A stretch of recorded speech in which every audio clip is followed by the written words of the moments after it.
सिनारियोमा हेर्ने हो भने बिजनेस लगानी गरेर धेरैवटा बिजनेस गर्न सकिन्छ।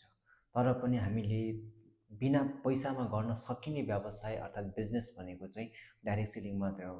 हेलो एन्ड नमस्ते, म पेसल मगर र म चाहिँ direct selling business coach and trainer र म विगत लामो समयदेखि डाइरेक्ट सेलिङ इन्डस्ट्रीमा आबद्ध पनि भएर काम गरिरहेको छु।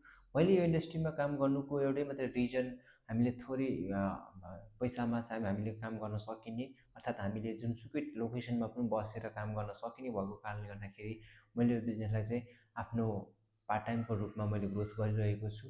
र म यो बिजनेसमा एउटा ट्रेनरको रूपमा आउनुको कारण चाहिँ म जस्ता धेरै व्यक्तिहरू चाहिँ पिछडिएका होलान्। म जस्तो धेरै व्यक्तिहरूले चाहिँ अवसरको खोजीमा भौतारिरहेका होलान्, किनभने देशदेखि विदेशसम्म र विदेशदेखि देशसम्म होइन।